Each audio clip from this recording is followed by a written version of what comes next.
Hello नमस्कार दोस्तों। आइए जानते हैं, हाल ही में ट्रेन हादसा हुआ है और इसकी खबर पूरे देश में हो रही है। ये बहुत ही दर्दनाक हादसा था। यह हादसा एक चाय वाले की झूठी खबर फैलाने की वजह से हुआ, जिसमें कई लोगों की जान भी चली गई थी। इसके आगे की क्या है पूरी कहानी, आइए जानते हैं। महाराष्ट्र के डिप्टी सीएम अजित पवार ने दावा किया है कि जलगांव में ट्रेन हादसा चाय बेचने वाले की वजह से हुआ है, जिसने आग लगने की अफवाह फैलाई थी। पवार ने कहा है कि पुष्क एक्सप्रेस की पोटरी कार से एक चाय वाला चिल्लाकर बोला था कि कोच में आग लग गई है। यूपी के श्रीवस्ती से आए दो यात्रियों ने यह आवाज़ सुन ली थी, जिन्होंने दूसरों को भी यह बात बता दी थी, जिससे यात्रियों में दहशत फैल गई थी। कुछ ही यात्री घबराकर ट्रेन के दोनों तरफ के दरवाजों से कूदने लगे थे। इसी बीच कुछ यात्रियों ने आपातकालीन चैन खींच दी। ट्रेन रुकते ही लोग उतरने लगे थे और बगल की पटरी पर आई कर्नाटक एक्सप्रेस की चपेट में आ गए थे। हादसे में 12 लोगों की मौके पर ही मौत हो गई थी और 15 लोगों को अस्पताल में भर्ती भी कराया गया था। ट्रेन दुर्घटना में मरने वाले सभी लोगों की पहचान हो गई है। रेल मंत्रालय ने मृतकों के परिवारों को 1.5 लाख रुपए देने की भी बात यहाँ पर की है। जो लोग गंभीर रूप से घायल हुए हैं, उन्हें भी 50,000 रुपए की धनराशि यहाँ पर देने की बात कही गई है। जो लोग घायल हुए हैं, उनको भी 5-5 हजार रुपए की अनुराशि दी जाएगी। दरअसल जब चैन खींची थी, तभी आग लगने की अफवाह पूरी ट्रेन में फैल गई थी और इसी अफरा तफरी में लोग ट्रेन से कूदने लगे थे। प्रयागराज में रेल राज्य मंत्री बी सोमन्ना ने दावा किया है कि आपातकालीन चैन के दुरुपयोग के कारण जलगांव दुर्घटना हुई है। उन्होंने कहा है, शुरुआती जांच में पता चला कि 7 यात्रियों ने चैन खींची थी, जिसके बाद आग लगने की अफवाह फैल गई और लोग ट्रेन से कूदने लगे थे और इसी वजह से उन लोगों की जान चली गई। जलगांव रेल हादसे में जान गंवाने वाले सभी 12 लोगों की पहचान तो कर ली गई है। इसमें उत्तर प्रदेश के बहराइच जिले के बाबू खां, जिनकी उम्र लगभग 28 वर्ष बताई गई है, इम्तियाज अली, जिनकी उम्र लगभग 34 वर्ष है, और गोड़ा के नसीरुद्दीन भी थे।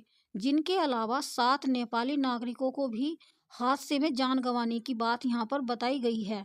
नेपाली निवासी मृतक लच्छीराम पासी के परिजनों ने कहा कि बहुत ही खौफनाक मंजर था।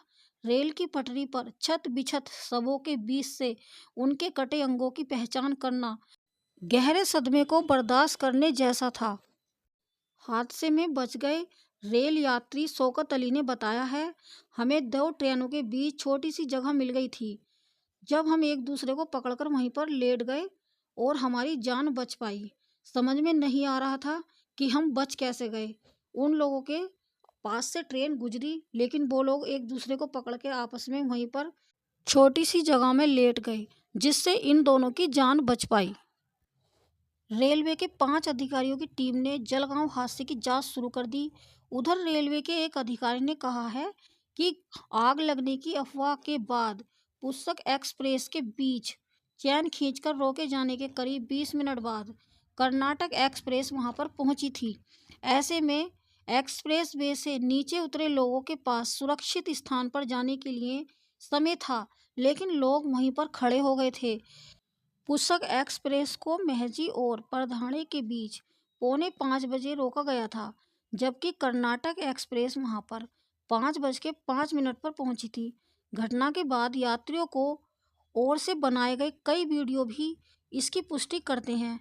यदि यात्रियों ने पटरी से दूर रहने के लिए सामान्य सुरक्षा का नियम पालन किया होता, तो इतनी बड़ी घटना नहीं होती और इसको टाला भी जा सकता था।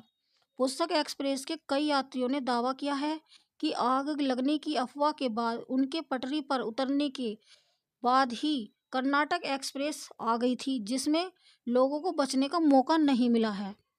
जिसने भी मौके पे जो देखा, उसने उसी तरह की घटना यहाँ पर बताई है। कुछ लोगों ने लोगों को ट्रेन की पटरी पर ही खड़े देखा था, तो उन्होंने वहाँ पर उनके खड़े होने की बात बताई, जिससे हादसा हो गया है और 12 लोग अपनी जान गंवा चुके हैं। कई लोग गंभीर रूप से हॉस्पिटल में एडमिट हैं, उनका इलाज चल रहा है। फिलहाल इस मामले की अभी और जांच होनी बाकी है।